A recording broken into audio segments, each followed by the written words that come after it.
Welcome to another edition of World Talks here on TVP World. I'm your host, Benjamin Lee, and please join me and my guests on this next interview. Now, the 30th session of the COP30 concluded this week in Belém, Brazil, amidst high hopes for meaningful progress on limiting global warming, delivering climate finance, and protecting forests, but also amid sharp critique over diluted language around fossil fuel and weak accountability mechanisms. Joining us today on TVP World to probe these outcomes is Marek Józefiak, spokesperson for Greenpeace Poland, an experienced campaigner with deep expertise in forest protection, climate finances, as well as emissions policy. Hello and welcome to TVP World. Hello, thank you for having me. So looking at COP30, do you see some truly credible outcome, or did the event largely produce more rhetoric rather than action? Well, unfortunately, it was rather disappointing to look at the climate talks. We're talking about, at COP30, we kind of came back to the issue that was raised 2 years ago of transitioning away from fossil fuels. And still, these words were highly controversial for a lot of countries. There was a substantial group of countries which were dedicated to having that put out there loud and clear that we need to transition away from fossil fuels and we need a roadmap for that. However, that was raising a lot of issues for some other countries, especially fossil fuel countries which are exporting gas and oil. And that was in another climate summit. That was also another issue was that there were 4 countries that were missing, 3 of which were rather insignificant, I would say, like San Marino, which is understandable for it's a very small country, but at the same time, obviously there was the U.S. was missing, so Trump administration was absent. What we're feeling was, there were some other American entities who were trying to fill the void. Some governors, like Governor of California, but also representative of cities and companies which are still very much devoted to saving the climate. Right, like I mentioned, there are some emitters that didn't really show up in the conference at all, be it big, be it small. Do you think their absence also undermines some of the legitimacy of the deal? Well, I mean, definitely, this move by Donald Trump's administration causes a lot of chaos, especially in communications-wise, because, well, that's a very bold move, and then people might not notice that actually we're making incredible progress in climate policy. This year, in first half of the year, we had a first time ever when coal consumption in generating electricity production has dropped worldwide. We're not speaking about Poland or Europe. We're talking about global trends. This is a major milestone, and it was actually the result of massive investments in China and in India. These were the predominant forces which are behind that huge step forward. Obviously, this is not enough, but like if we look at it 10 years ago at COP in Paris in 2015, when the Paris Accord was agreed, we were looking at, at 4.5 degrees warming up till the end of the century. Now, the current policies are around 2.5 degrees. It's still way too much, but that's significant progress. We need to do better. And one of the things that popped up during these talks is methane.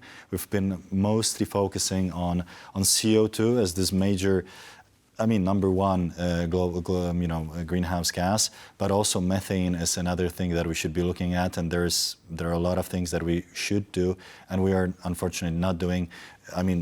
Looking in Poland, we've got a coal mining industry, which is basically, let off the hook, and methane emissions are just simply a non-issue for the Polish government, and they shouldn't be treated as like that.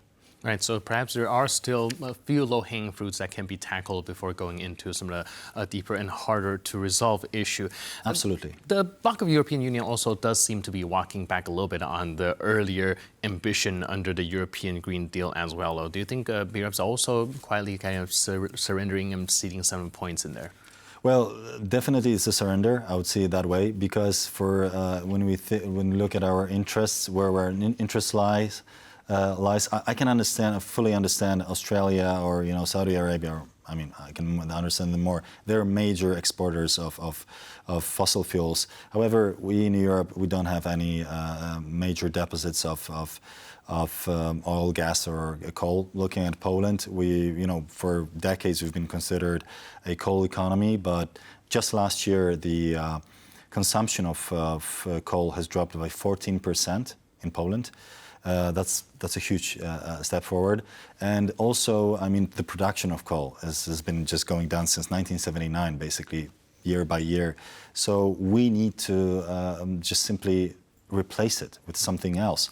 And if we look at gas or oil, we're talking about 80, 90, even 98% of basing our consumption on imports. So in our interest lies developing alternatives which are non-fossil fuel intensive and electrifying our economy. So these are the things that will strengthen us as the Union, and will strengthen our energy security. It's a major issue. We're looking at what's going on with Russia and how they're trying to impose their policies and moving to the West towards us. This is a major thing that might strengthen our community and our country. One of the interesting things that I've observed is that China's actually dramatically scaled up its investment in renewable and is also positioning itself as a green energy leader. Do you think that, still being one of the biggest emitter in the world, that is going to significantly change the climate outcomes? Or do you think there's any other intentions behind being so invested in this field right now? Well, I do believe that Chinese politicians just simply see it as their country's best interest to transition away from fossil fuels. China is another country which doesn't have enough natural resources to cover their country's needs. So for them, it's just a natural step, and electrifying their economy.